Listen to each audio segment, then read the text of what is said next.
Good evening. This is Avraham Shira. Welcome to our daily class in Rabbi Nachman and Likutei Moharan. We're in Torah 71, a new Torah tonight. And it's always exciting to learn a new Torah because serotonin is released in our brain. New ideas are going to enter that we haven't contemplated before. And, it's the newness that keeps pulling us along through this world, whether it's, new Torah or new prayer or new people or new places or new things. But it's that chidush, that newness that we're after. And God says about himself with divine inspiration that he's given to the Anshe Knesset Agadolah. Ubechol yom b'tuvo mechadesh tamid maseh bereshit, and every day in his goodness, he renews the creation always. So if he's new every day and he's renewing the creation every day, where are we? We got to attach to that as soon as possible. We begin in Torah 71. For some. Now it says it's very difficult to be famous. People are like, yeah, sure, give me a shot. Because when a person is famous, it actually causes him great damage. One of the conditions of being famous is that you might have to suffer for other people. As it is written,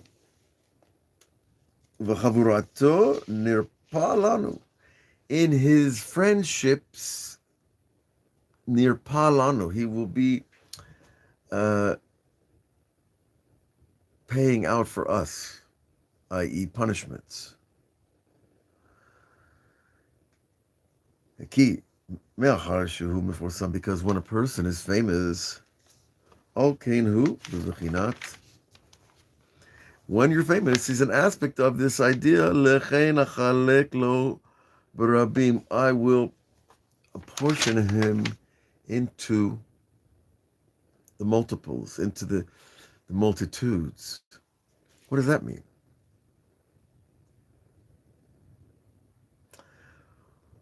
Well, a person who's famous is not just answering to one person or one family. Now, ideally, it would be on a high level.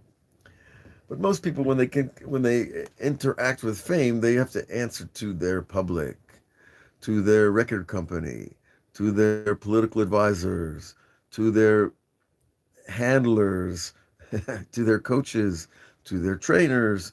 It's endless. When you're famous, you're a public figure. The public wants a piece of you. And I think that's kind of what he's saying here. I will split him up.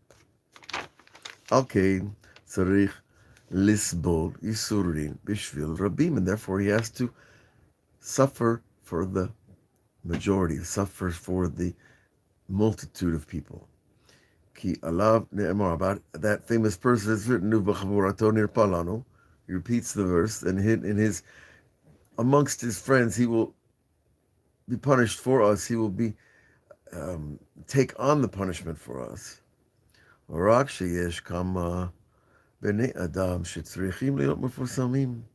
there are certain people that need to be famous no matter what.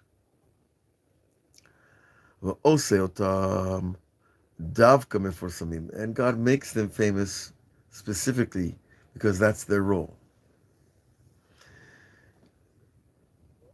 Now he goes on to say, "Le'ot meforsamim, to be famous, osim otam dafka meforsamim, aval yesh tzadikim shemekablim me'atzmam nisurin aleihem b'shvil Yisrael." Now there are righteous people that take on the suffering of the multitude because they're righteous, because they understand that a lot of people, most people maybe, can't really deal with the pain of the shame of sin, the pain of disconnection, the pain of the things that people have to go through in this world. And that includes spiritual punishment, which often involves being disconnected from God and from the Jewish people. And that engenders a tremendous amount of pain. And so there are tzaddikim that will take on the pain for those people because they understand they can't do it. saving lives by taking on other people's pain. Now it sounds a bit martyrdom. It sounds a little bit heroic, and it is a little bit of all those things. But don't run out into the traffic and decide that you're going to save the people by sacrificing yourself, because it's not our decision. It's God's decision. He knows who can handle what, and who needs to be famous, and who needs to suffer for others who cannot suffer.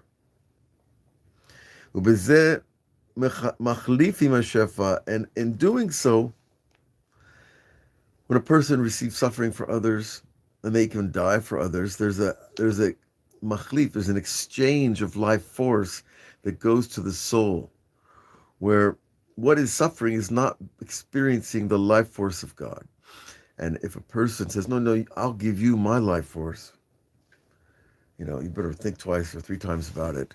And the person who's giving it really needs to know what he's doing, because that exchange of life force will bring on a tremendous amount of pain.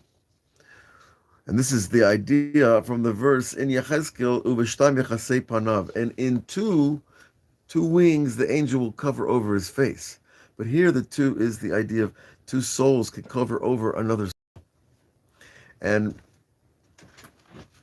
this Torah has just ended, believe it or not. It's that short.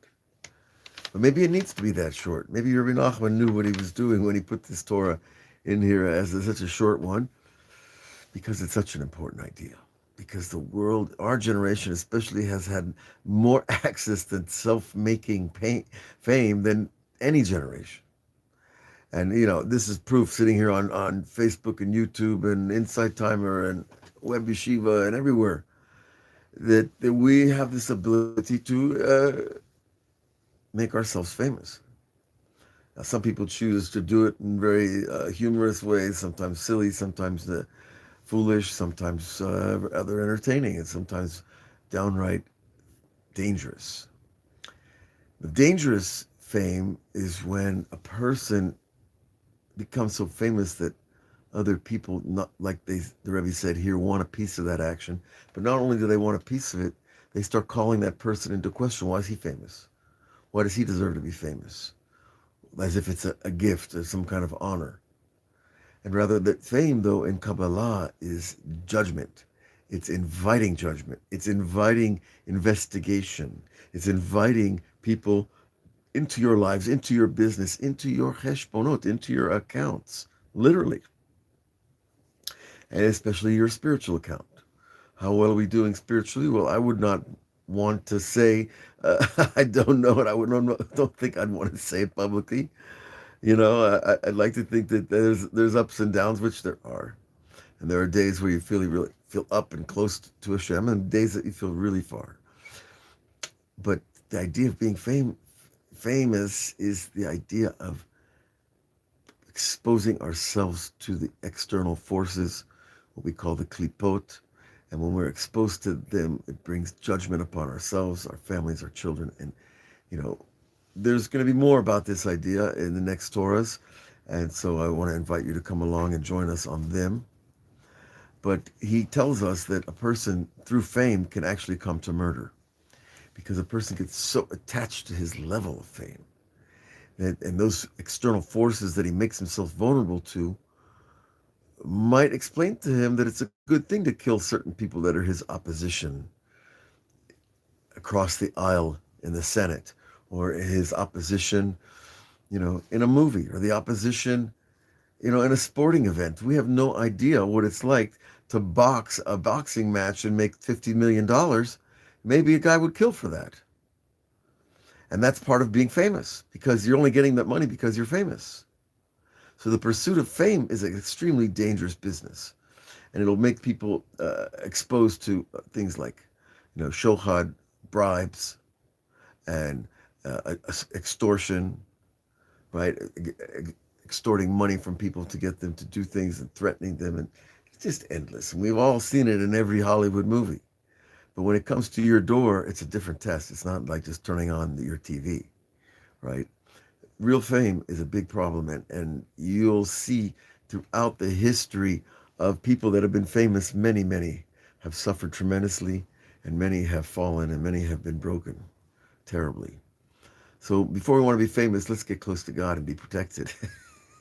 And put the apple, first, and put the glory and the camera behind, because really the person you want to be famous for is not a person, it's God himself. And if we can bring fame to God, then that's another whole story. So we'll be working with these ideas in the coming days, and we hope to see you and catch us on all the outlets. And you can like, or you can not like, you can subscribe, whatever you feel like, because it feels funny to be asking to those things. That's part of that trip about making oneself famous, you know. It should come from within. It shouldn't come from the guy who's promoting himself, right? I think so. Have a great day. We'll be in touch.